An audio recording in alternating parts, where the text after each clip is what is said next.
el año va al gimnasio, llega a esta época y ya empezamos a pensar en el verano. Y la pregunta es, ¿hay que hacer algún suplemento?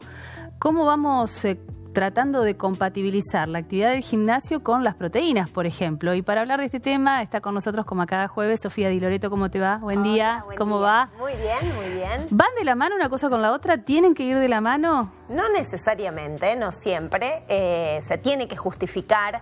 Yo donde más justifico, por ejemplo, el uso de las proteínas, que es lo que recién me preguntabas, es cuando la persona es vegana o vegetariana, que realmente por ahí cuesta llegar al consumo de proteínas que se necesita.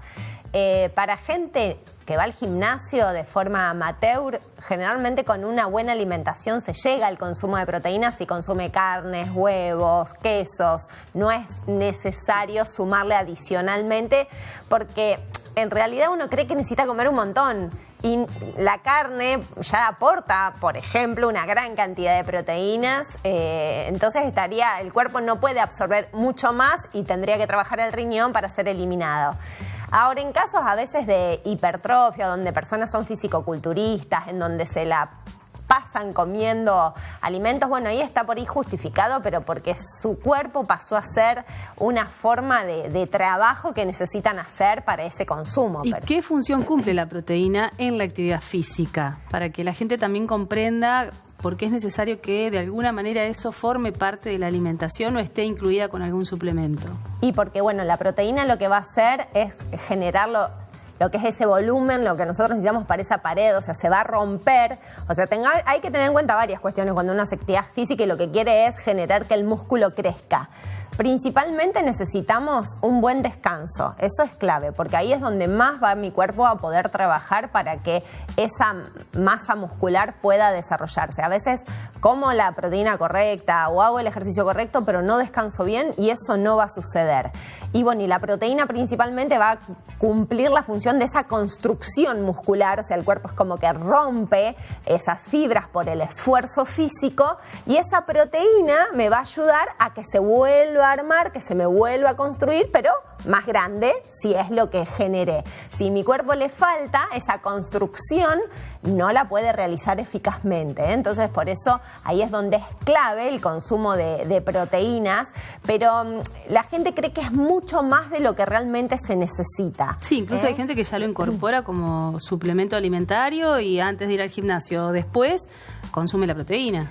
Por ejemplo, exactamente, y para que la gente lo pueda saber, vamos a suponer la recomendación habitual cuando realmente queremos aumentar la masa muscular, ronda del 1,6 a 2 como mucho de gramos por kilo por la persona. Entonces, si tenemos a lo mejor a una persona de 70 kilos, vamos a suponer, y le damos su máximo, no son tampoco tantos, son 140 gramos más o menos. Un buen bife de carne ya te está aportando unos 50 gramos de proteínas, uno solo. Entonces hay que tener en cuenta eso, porque la gente se cree que tiene que comer un montón, y en realidad es más para aquel que o no consume carnes, o sea que no le gustan tanto las carnes, o es vegetariano, vegano, entonces ahí se ve más, o a veces no tienen ganas, o sea, consumen pero no tanto, entonces da saciedad a la proteína, entonces lo utilizan como una merienda, que no estaría mal en esos casos. Sí, muchas veces lo usan para eso y para estirar esas horas de no comer, digamos. Exacto. El ayuno. Que no estaría mal en esos casos, pero tener en cuenta que si mi alimentación es correcta, o sea, si yo después eso lo voy a utilizar comiendo, no va a ser tan necesario que haya hecho ese aporte de proteínas como suplemento. A veces te beneficias más con otro tipo de suplementos, a veces con una creatina que te permite más tener como más energía a la hora de hacer ejercicios, y tener en cuenta que la creatina no solamente la usan la gente que hace actividad física, que es el que requiere más concentración mental porque va a dar una conferencia o tiene que estar muy ocupado durante un tiempo. La creatina nos permite como tener esa potencia energética para aquello que yo quiero lograr. ¿Y desde qué edad podemos incorporar estos suplementos? Porque ese es otro tema. Los chicos, los adolescentes empiezan el gimnasio, quieren tener músculo rápido, entonces empiezan a incorporar este tipo de suplementos. En el caso tanto de la proteína como de la creatina, son cosas naturales que tiene nuestro propio cuerpo. A veces lo que pasa es que no llegamos. Volvemos al ejemplo de un vegano que tiene, vamos a suponer un chico vegano que tiene 15 años y puede usar proteínas y sí, porque no va a llegar. Entonces, en esos casos, no es que es un problema. Lo que le estamos dando al cuerpo es aquello que no estoy consumiendo por algún motivo. Lo mismo de la creatina.